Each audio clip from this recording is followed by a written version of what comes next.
Assalamualaikum warahmatullahi wabarakatuh. Alhamdulillahirabbil alamin. Assalatu wassalamu ala hadzal nabiyil karim habibina Muhammadin wa ala alihi wa sahbihi ajma'in wa tabi'in wa tabi'it tabi'in wa man tabi'ahum bi ihsanin ila yaumiddin wa alaina ma'hum bi rahmatika ya arhamar rahimin. Yang saya hormati sesepuh kita bersama, Bapak Profesor Dr. Jurnalis Udin yang hadir pada kesempatan yang berbahagia ini. Saya sudah kenal beliau 50 tahun yang lalu.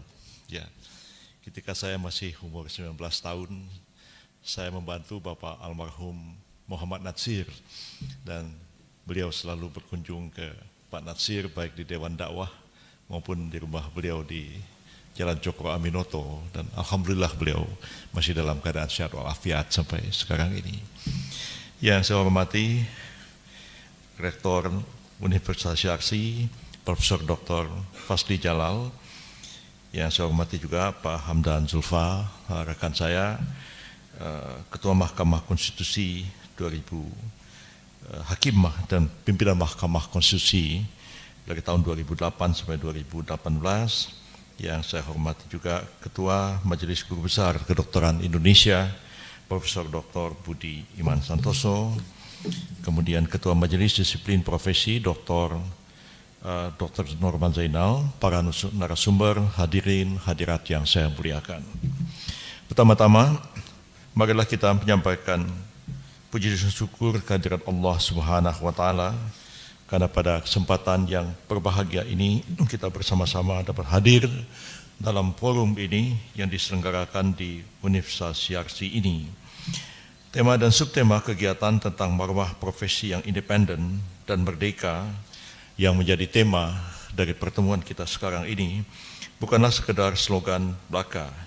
Ia sebenarnya adalah pekerjaan konstitusional kita untuk menjaga mutu layanan kesehatan, menjaga keselamatan pasien, sekaligus menjaga kemerdekaan ilmu dan martabat profesi secara sinergis dan berkelanjutan. Saya memandang forum ini sebagai momentum konstitusional yang sangat penting. Putusan Mahkamah Konstitusi sebagaimana kita pahami bersama bukan sekedar keputusan judicial yang menyelesaikan sengketa tentang norma undang-undang. Ia juga merupakan penafsiran konstitusional yang bersifat mengikat dan menjadi pedoman bagi pembentuk kebijakan negara.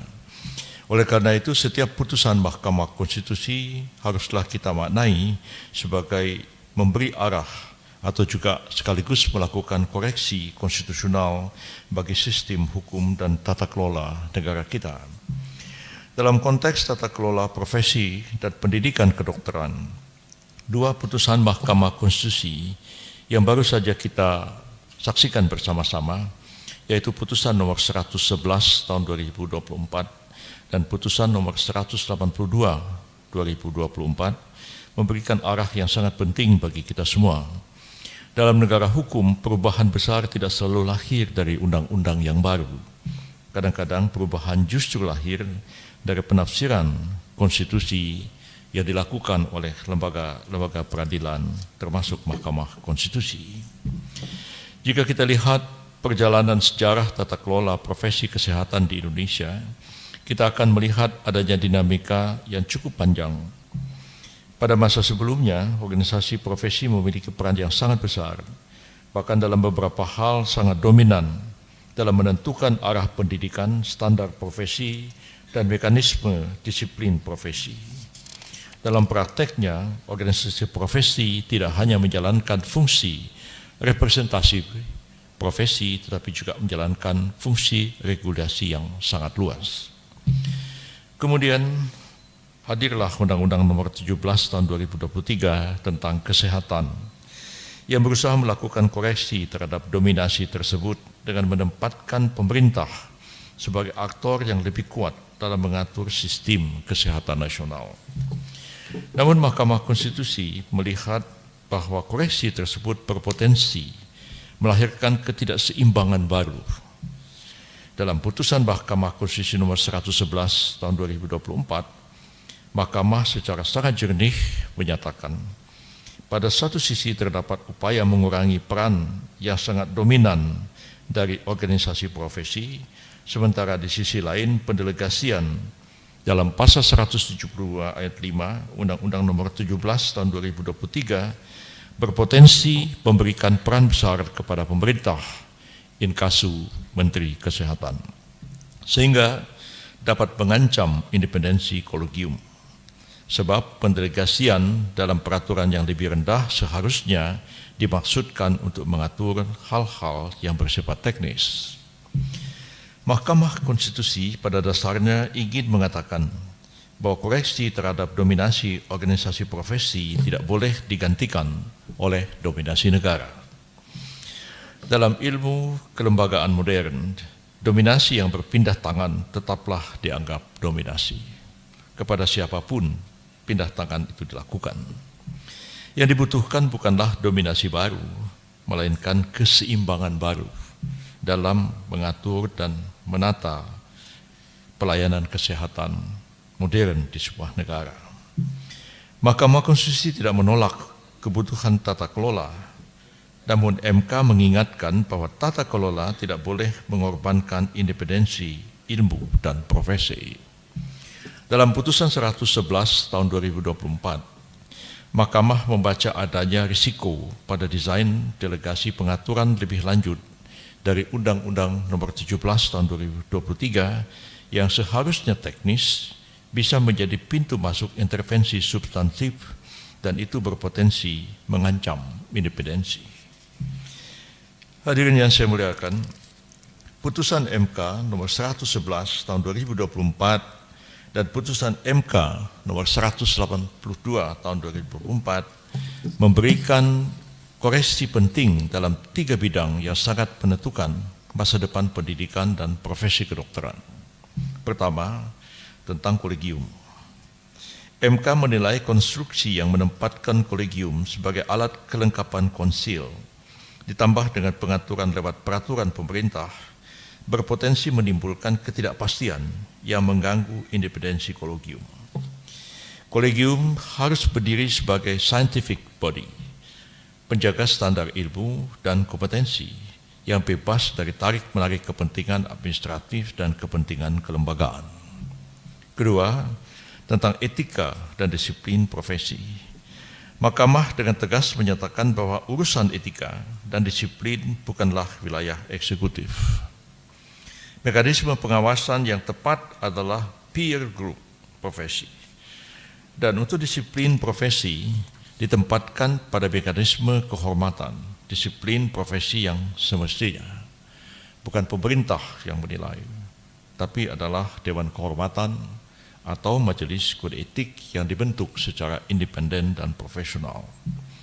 Karena itu MK menegaskan dengan kalimat yang mengarahkan desain ke depan bahwa pengawasan etik dan disiplin tidak dilakukan oleh pemerintah, tapi dilakukan oleh organ khusus yang dibentuk oleh Konsil Kesehatan Indonesia. Dengan pelibatan kolegium, MDP, Majelis Disiplin, unsur pemerintah, organisasi masyarakat terkait, akademisi, dan atau para pakar. Pesan pentingnya adalah bahwa MK menginginkan negara tetap hadir. Tetapi hadirnya negara bukan untuk mengambil alih ruang etik disiplin. Hadirnya negara untuk memastikan bahwa ruang itu bekerja akuntabel, adil, dan melindungi serta memberikan pelayanan publik. Ketiga, tentang organisasi profesi.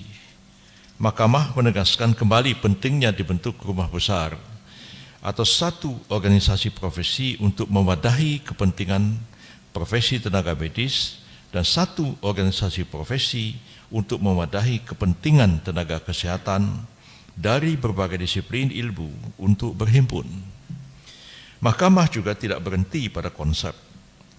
MK sekaligus menetapkan mekanisme transisi konstitusional, yaitu proses pembentukan rumah besar tersebut untuk pertama kali dikoordinasikan oleh Menteri Koordinator, melibatkan kementerian-kementerian terkait dan harus dituntaskan paling lama 1 tahun sejak putusan diucapkan. Maka rumah besar yang dimaksud MK harus kita pahami secara elegan bahwa ia adalah persatuan tanpa penyeragaman. Rumah besar bukan rumah yang mematikan perbedaan disiplin. Rumah besar bukan instrumen untuk membungkam, ia justru instrumen untuk menertibkan supaya kehormatan profesi tetap tinggi dan akuntabilitas publik tidak tercecer karenanya. Mahkamah juga menegaskan bahwa pada fase tertentu negara wajib mengambil peran bukan untuk menguasai profesi, melainkan memastikan kepastian hukum bekerja. Karena kalau organisasi profesi dibiarkan tumbuh liar tanpa titik temu, maka yang menjadi korban bukan hanya tata kelola tetapi adalah pasien, pendidikan, dan masa depan layanan kesehatan. Hadirin yang saya muliakan, dari dua putusan Mahkamah Konstitusi yang tadi saya bacakan, saya membaca satu garis besar konstitusional. Mahkamah menegaskan pentingnya keseimbangan antara berbagai unsur dalam tata kelola profesi kesehatan. Pertama, pemerintah bertanggung jawab pada kebijakan publik, pemerataan layanan, pembiayaan, dan akuntabilitas sistem, karena mandatnya memang melindungi dan memastikan hak atas kesehatan sebagai bagian dari hak-hak dasar setiap warga negara. Kedua, kelompok keahlian komunitas ilmiah bertindak sebagai penjaga standar ilmu, standar kompetensi, dan mutu pendidikan. Hal ini penting karena ilmu hanya tumbuh dalam alam kemerdekaan atau kebebasan akademik. Ketiga, organisasi profesi harus tampil sebagai wadah inspirasi dan pengembangan profesi, kontribusi pada standar dan pembinaan, namun juga tidak boleh menjadi negara di dalam negara yang menutup ruang pembaruan dan menciptakan eksklusivitas. Yang kita inginkan sebenarnya adalah organisasi profesi, betul-betul organisasi profesi yang anggotanya adalah orang-orang profesional dalam bidang tertentu, pimpinan organisasinya juga orang-orang profesional, dan mengabdi kepada kepentingan profesi. Sayangnya, sampai hari ini kita belum mempunyai undang-undang tentang jabatan profesi. Nah, ini dulu pekerjaan saya yang tak terselesaikan. Pada waktu saya jadi Menteri Kehakiman, awal reformasi tahun 1999 sampai dengan tahun 2004, begitu banyak undang-undang saya buat. Ya. Bukan berarti bagus kalau banyak undang-undang itu, tapi karena keperluan kita buat. Saya membuat undang-undang jabatan notaris yang nggak pernah ada, membuat undang-undang advokat yang juga nggak pernah ada, membuat undang-undang keormasan, membuat macam-macam undang-undang, tapi tinggal dua undang-undang yang belum selesai, yaitu undang-undang tentang organisasi profesi dan undang-undang tentang lembaga swadaya masyarakat. Saya berdiskusi panjang dengan almarhum Munir, Teten Wasduki, dan lain-lain, pentolan-pentolan LSM. Ya. Mereka itu selalu menolak adanya undang-undang LSM. Ya. Saya bilang heran saya, semua mau diatur dengan undang-undang, tapi ketika LSM mau diatur dengan undang-undang, pada nggak mau. Ya itu kenyataannya, dan sampai hari ini LSM itu ya mau-maunya mereka aja begitu. Dibilang yayasan nggak mau, ya saya bikin undang-undang yayasan waktu itu, yang juga sebelumnya nggak pernah ada. Ya, ada undang-undang yayasan, ada undang-undang keormasan. LSM itu yayasan bukan, ya Vereniging atau perkumpulan bukan, ormas bukan, partai politik apalagi, ya jalan sendiri. Ya kita juga nggak tahu kemana. Ada yang dibentuk LSM dengan yayasan, ada dengan ormas, ada dengan perkumpulan, dan lain-lain sebagainya. Yang kedua, yang tidak ada adalah undang-undang organisasi profesi. Pada hemat saya, undang-undang organisasi profesi itu diperlukan karena organisasi profesi itu berbeda dengan yayasan, berbeda dengan vereniging, berbeda dengan perkumpulan, apalagi dengan partai politik, beda sama sekali. Ya, setiap orang bisa jadi anggota ormas, setiap orang boleh bikin perkumpulan penggemar sepeda, bikin ormas. Ada yang pemain musik, bikin perkumpulan grup band musik. Silakan, boleh. Boleh siapa aja jadi anggota, sepanjang dia berminat naik sepeda, sepanjang dia berminat main musik. Tapi untuk menjadi anggota organisasi profesi, tidak sembarang orang bisa di situ. Apakah saya yang sarjana hukum bisa menjadi anggota organisasi profesi kedokteran? Jelas tidak. Ya. Apakah dokter bisa menjadi anggota organisasi profesi jabatan notaris? Ya nggak bisa. Hanya notaris yang bisa menjadi anggota organisasi notaris, namanya INI, Ikatan Notaris Indonesia. Yang bukan notaris nggak bisa. Saya hanya diangkat jadi anggota kehormatan Ikatan Notaris Indonesia karena ex officio jabatan saya sebagai Menteri Kehakiman pada waktu itu. Begitu saya nggak Menteri Kehakiman lagi, saya nggak jadi anggota kehormatan ini lagi, tapi anggota kehormatan ya kata anggotaan aja, bukan anggota yang sesungguhnya. Nah, kekacauan terjadi karena banyak ormas, banyak perkumpulan merasa dirinya organisasi profesi. Nah, saya ingat mungkin baru saja saya dilantik sebagai Menko sebulan barangkali ya, sekitar bulan November tahun 2025. Saya menyampaikan pidato pembukaan Kongres Peradi di Bali. Ya. Saya mengutip putusan Mahkamah Konstitusi yang mengatakan Peradi itu adalah organ negara, ada state organ. Itu ada di dalam pertimbangan hukum putusan Mahkamah Konstitusi. Walaupun saya sendiri pikir-pikir dari sudut pandang hukum tata negara, mungkin Peradi itu bukan organ negara, tapi dapat dikatakan dia kuasi organ negara. Karena apa? Karena advokat itu adalah penegak hukum, diatur di dalam KUHAP. Ya. Polisi, jaksa, hakim, petugas lembaga pemasyarakatan, advokat, itu adalah penegak hukum yang kedudukannya itu sejajar. Ya.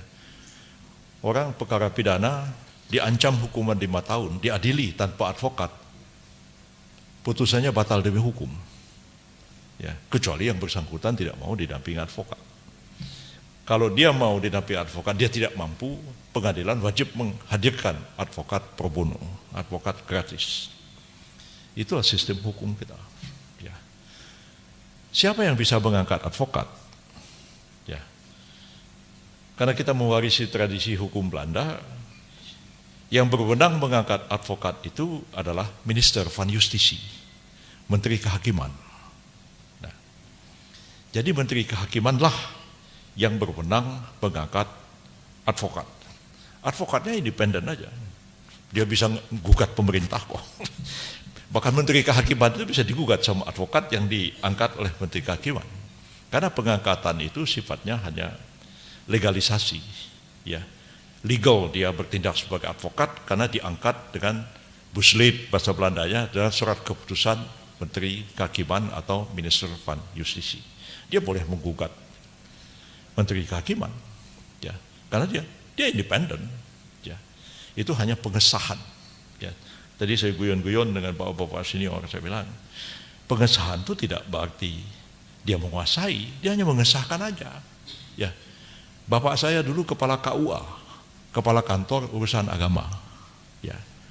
Jadi salah satu tugas kepala KUA itu ialah mengesahkan perkawinan, mencatat perkawinan, mengeluarkan surat kawin, akta nikah. Perkawinan 2 orang ini sah, teken sama bapak saya, dikeluarkan surat nikah. Tapi kalau suami istri itu berantem, bapak saya tidak punya tanggung jawab.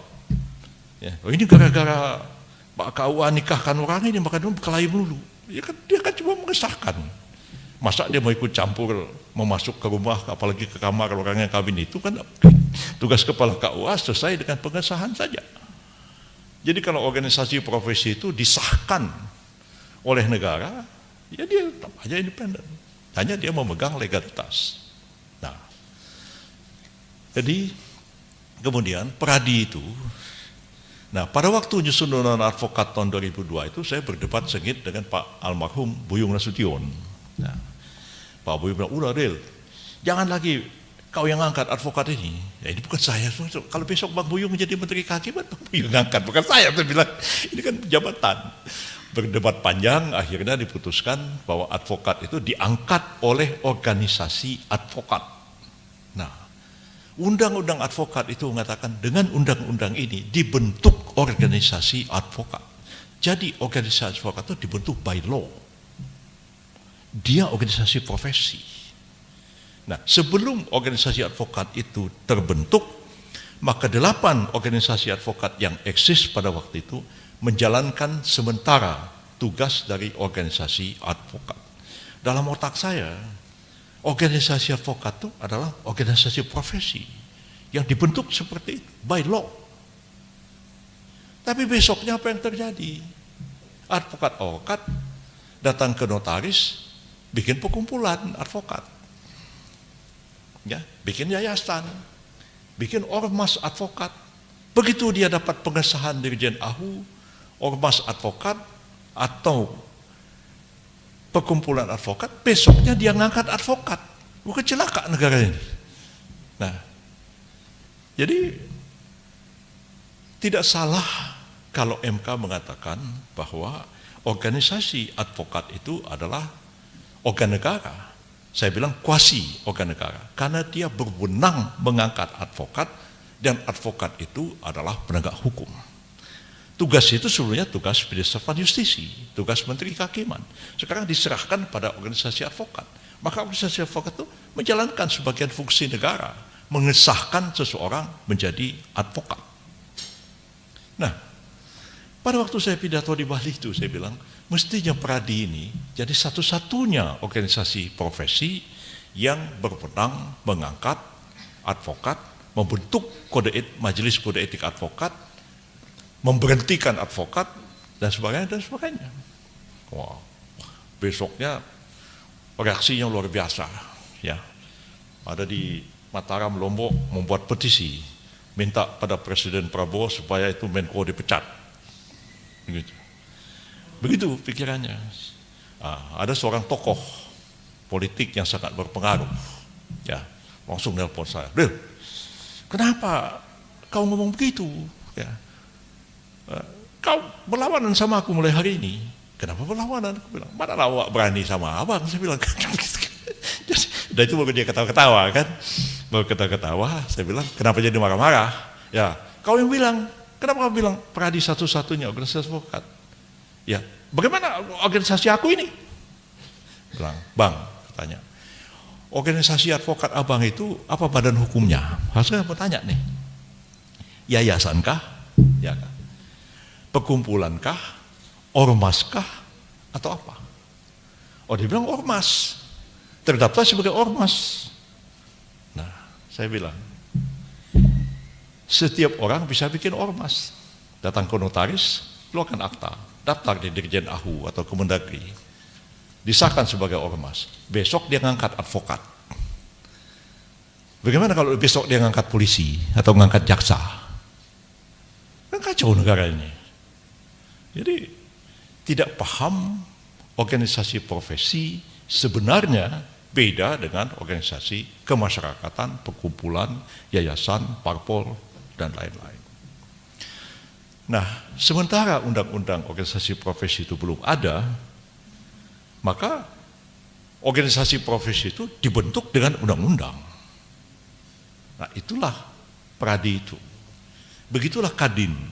Kadin itu jelas Undang-Undang Kamar Dagang dan Industri Indonesia panjang lebar mengatur tentang Kadin. Ujungnya dikatakan dengan undang-undang ini dibentuk Kadin Indonesia. Jadi Kadin itu undang-undang dibentuk dengan undang-undang, dan Kadin itu ya organisasi profesi. Ya, makanya waktu ribut-ribut antara Anin sama siapa lagi, antara Oswo sama siapa lagi, datang ke saya, Lil, ini mana yang benar nih, mana yang sah? Saya bilang yang sah adalah yang disahkan oleh presiden. Itu Selesai. Karena dalam undang-undang itu dikatakan pengurus Kadin, organisasi Kadin, ya, anggaran dasar, anggaran rumah tangga Kadin disahkan dengan peraturan presiden. Jadi yang lain-lain mau bikin Kadin silahkan aja. Tapi yang saya yang mana? Yang ini. Yang ada peraturan presiden mengesahkan susunan pengurus anggaran dasar dan anggaran rumah tangga Kadin. Mestinya para dokter juga begitu. ID misalnya, kalau mau dijadikan organisasi profesi, hanya ada satu ID yang dibentuk dengan undang-undang kesehatan. Dengan undang-undang ini dibentuk Ikatan Dokter Indonesia sebagai organisasi profesi. Yang lain-lain boleh bikin ormas, boleh berkumpulan, boleh aja. Ya, tapi dia nggak berhak untuk mengangkat, memberi izin, memberikan rekomendasi, membentuk majelis kode etik. Dia bisa-bisa aja besok membentuk dokter pencinta sepak bola, bikin ormas, boleh aja, nggak ada yang larang. Tapi tidak bisa memberi sanksi kepada dokter yang melakukan malpraktek. Nah ini yang belum ada sampai sekarang. Nah, jadi saya pikir sekarang ini sudah banyak masalah berkembang dan saya sudah menerima bapak-bapak, para guru besar, kolegium, saya terima ke kantor saya ini kan siapa aja mau datang saya terima, kan begitu kan. Dari kiri kanan ke saya terima. Menteri Kesehatan mau datang, ya saya terima. Datanglah Menteri Kesehatan sama Ibu Dirjen. Ya, saya bilang, Pak Menkes, saya sudah terima nih semua banyak ya. Bapak apalagi sumbangan pikiran Bapak? Udah kasih sama saya semua kan. Oke. Ya kami mengundang semua pihak yang terkait ya, baik dari kolegium, baik dari ID, baik dari Majelis Guru Besar Kedokteran, Menteri Kesehatan, dirjennya, semua kami terima dan kami lakukan hearing. Kami dengar semua, ya. Kami mencoba untuk memberikan satu rumusan, ya, yang kira-kira akan menampung semua harapan. Mudah-mudahan bisa merupakan satu jalan tengah, ya. Nanti kami mengatakan bahwa, oh ya, ini ternyata ada PP nabrak undang-undang, gitu. PP-nya harus diluruskan. Undang-undangnya ternyata tidak sesuai dengan maksud konstitusi seperti putusan MK, berarti undang-undangnya kita mesti revisi. Jadi sebenarnya tugas saya adalah melakukan koordinasi dan sinkronisasi semua peraturan perundang-undangan terkait dengan masalah kesehatan ini, mudah-mudahan bisa menyelesaikan persoalan rumit atau benang kusut yang kita hadapi sekarang ini. Itulah yang dapat saya sampaikan. Mudah-mudahan ada manfaatnya bagi kita semuanya. Barakallahu li wa lakum. Wassalamualaikum warahmatullahi wabarakatuh. Waalaikumsalam warahmatullahi wabarakatuh.